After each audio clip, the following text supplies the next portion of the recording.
Hello everybody, welcome to a new episode of the vlog. I had a whole vlog planned for today, but I've put that on hold upon learning of the passing of the late great Gerry Marsden, of course, the lead singer of Gerry and the Pacemakers, who, if you didn't know who they were enormously successful, not only in the UK, but also in America as well. They had enormous crossover success into the North American market in 1964, approximately. But I was actually surprised and pleased to see that after all these years, Gerry Marsden was still a household name. He's received many tributes from lots of major news sites. Lots of even my friends on Facebook have been sharing the news, and yeah, so after all these years, people still hold that music dear, and it's such a shame to have lost him. It's easy to forget that in 1963, when the Beatles were just starting out, their biggest rivals, at least in their hometown Liverpool Mersey beat scene, were Gerry and the Pacemakers. They were right neck and neck in terms of popularity for a while there. The Beatles, had number one hit after number one hit in the UK. Please Please Me went to number one, then From Me to You went from number one, then She Loves You went to number one. But around that time, Gerry and the Pacemakers were doing the same exact thing. How Do You Do It went to number one, which, by the way, was a song originally given to the Beatles by George Martin, who was not only the producer for the Beatles, but he also produced the records for Gerry and the Pacemakers. They were both EMI artists. The Beatles were put on the Parlophone label, while the Pacemakers were put on the Columbia label. But all in the same sort of family of labels. And yeah, so George Martin had intended to give How Do You Do It to the Beatles. They turned it down. George Martin said, "You're making a huge mistake. This is going to be a big hit." He gave it to Gerry and the Pacemakers, and sure enough, they had a number one hit with it. But then the Beatles chose an original song called Please Please Me as their single, and it also went to number one, so no harm, no foul. But yeah, like I said, Beatles had number one hit after number one hit. So did the Pacemakers. How Do You Do It went to number one. I Like It went to number one. You'll Never Walk Alone went to number one. I'm the One was very close at number two. So yeah, neck and neck. Really not only in Liverpool, but like across the UK at the time. Yes, they were both part of that early Mersey beat scene of beat groups around the greater Liverpool area. And shortly after the Beatles broke in America in February of 1964, Gerry and the Pacemakers soon followed. Of course, the Beatles made 3 consecutive appearances on the Ed Sullivan Show in February, and then Gerry and the Pacemakers followed suit shortly thereafter. They had 2 consecutive appearances on that show in May, and were an enormous hit over the summer, with huge American hits on songs like Don't Let the Sun Catch You Crying. I believe that was their biggest hit in America. And they reissued How Do You Do It, and it was a big hit. They had a song called I Like It. I like that song. And that song, along with a lot of their other hits, they actually performed on the Tammy Show. The Tammy Show is probably my favorite concert ever. It's perhaps most well known for the performances of James Brown and the Famous Flames and of the Rolling Stones. But Gerry and the Pacemakers were there too, not just as like an opening act. I mean, they were, like I said, hugely successful at the time. Yeah, they continued to have hit after hit through 64.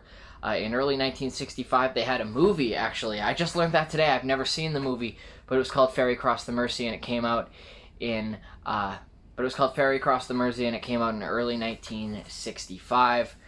But shortly after that, their popularity sort of dwindled, and Gerry and the Pacemakers broke up in 1967.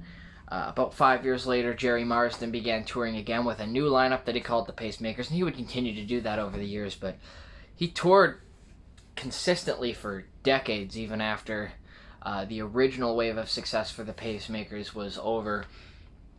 And over the years, their popularity was revived through nostalgia and through the oldies touring circuit, etc. And he was able to keep performing on the road until he retired in 2018, just a couple of short years ago. He did make one more performance last year in 2019. I guess that's 2 years ago now. Wow. In 2019, when he appeared as a special guest on stage when Take That was performing, and performed one last time their famous song, You'll Never Walk Alone. This is something that shocked me.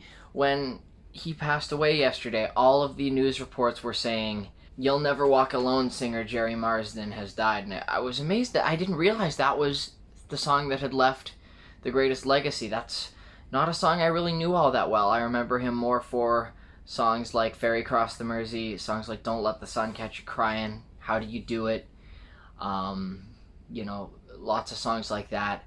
Didn't really know that one that well, but the reason that that song was so successful is because it was adopted by the Liverpool Football Club as their sort of theme song. So, yep, Gerry Marsden unfortunately has died. He was ill for a very short time, which is a good thing. My heart goes out to his friends, his family, and of course his many, many fans scattered across the globe. I'm going to leave you with Gerry and the Pacemakers performance from that great Tammy show. One of my favorite gigs of all time.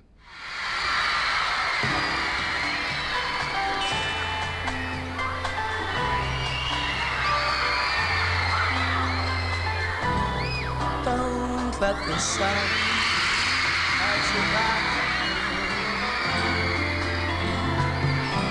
The night's the time for your tears. Your heart may be broken tonight, but tomorrow in the morning light, don't let the sun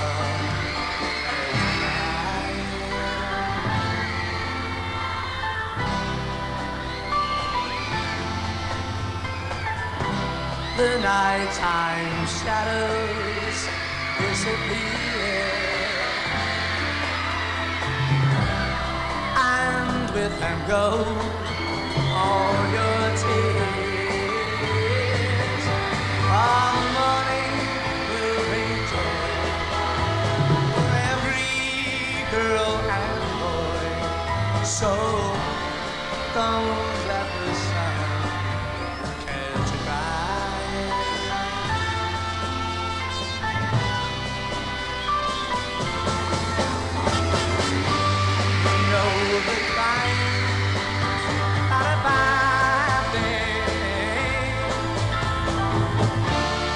But stop your crying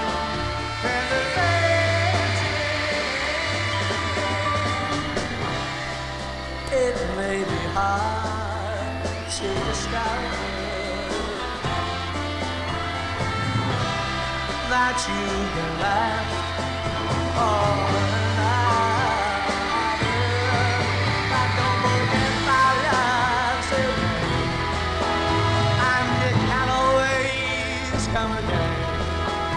Oh, don't let the sun catch your eye. Don't let the sun touch